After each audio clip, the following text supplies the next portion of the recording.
नमस्कार मित्रांनो, नर्सिंग एक ईश्वरसेवा मी आरोग्यदाता चॅनलमध्ये मी अक्षय तुम्हा सर्वांचं मनापासून स्वागत करते. मित्रांनो, तुम्ही जर माझ्या चॅनलवर नवीन आले असाल तर चॅनलला सबस्क्राईब करा, व्हिडिओला लाईक करा आणि शेअर करायला विसरू नका.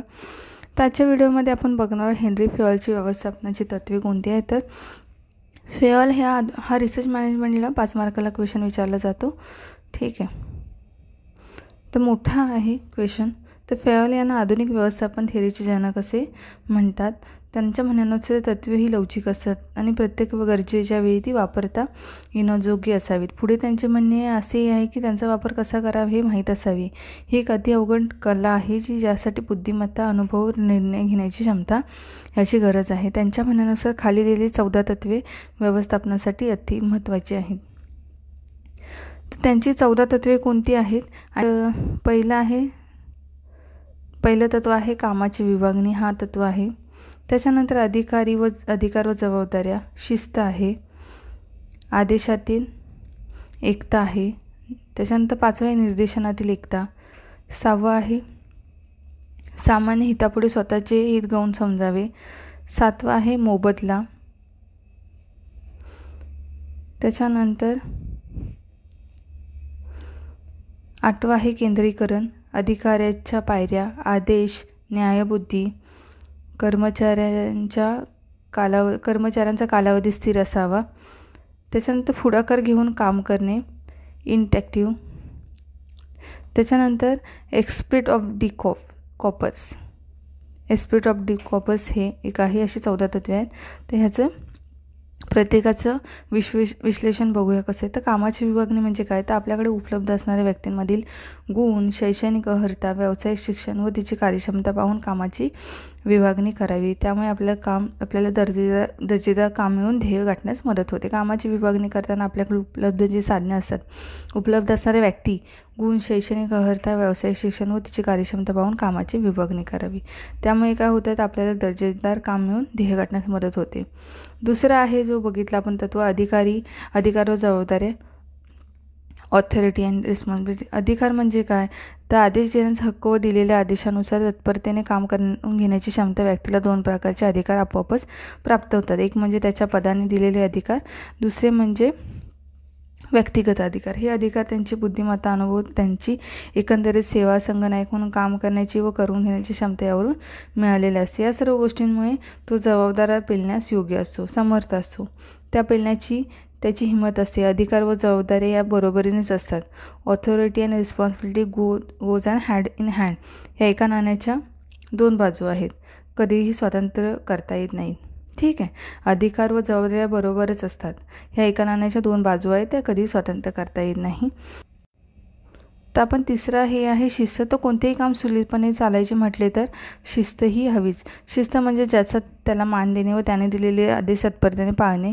शिस्त ही खाली 3 गोष्टी असेल तर निश्चितपणे पाळली जाते.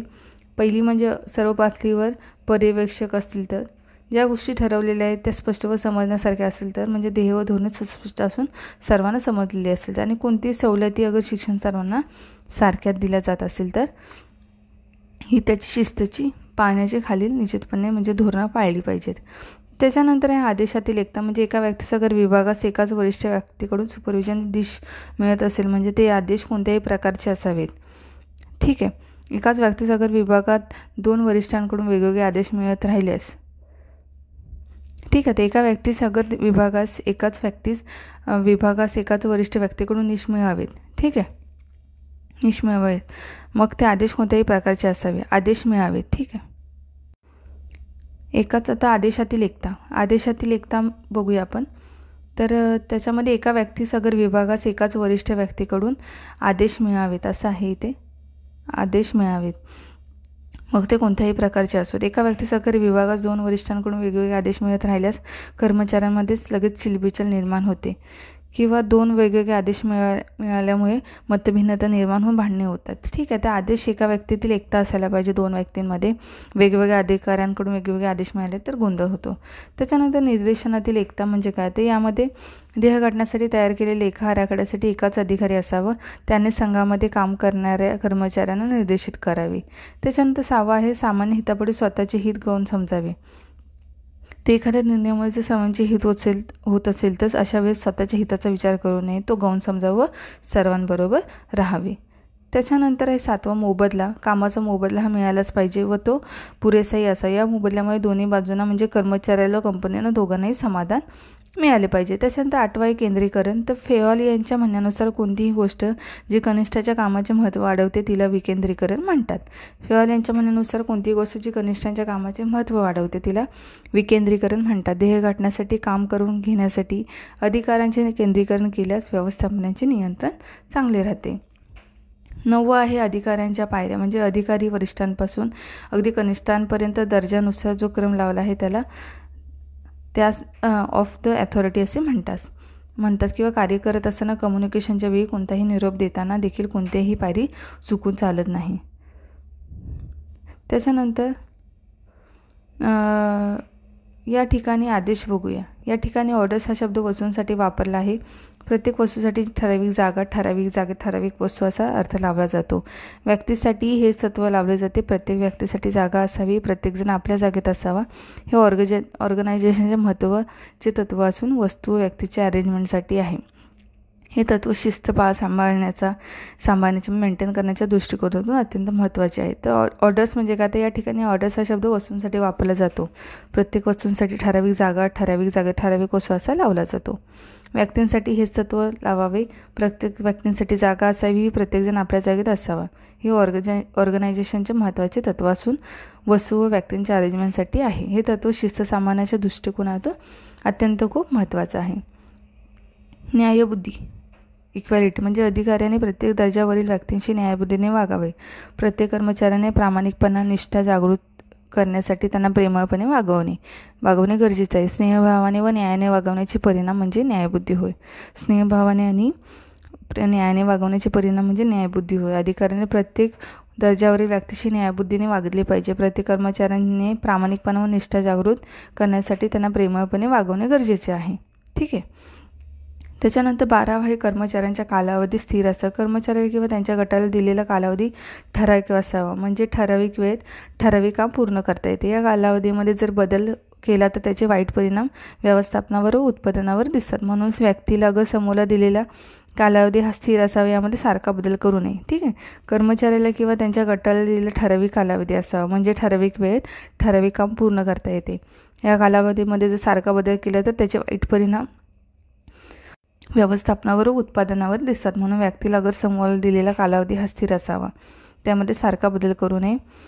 13वा आहे कर्मचाऱ्यांमध्ये पुढाकार घेऊन काम करण्याची वृत्ती निर्माण करण्यासाठी अधिकाऱ्याने कर्मचाऱ्यांना प्रोत्साहित केले पाहिजे. कर्मचाऱ्यांमध्ये पुढाकार घेऊन काम करण्याची वृत्ती निर्माण करण्यासाठी अधिकाऱ्याने कर्मचाऱ्यांना प्रोत्साहित केले पाहिजे. आणि एस्पिरिट ऑफ डी कॉर्पस म्हणजे काय, तर संघटनेमधील कर्मचाऱ्यांमध्ये जेव्हा एकजुटता असते तेव्हा संघटनेची ताकद जास्त असते.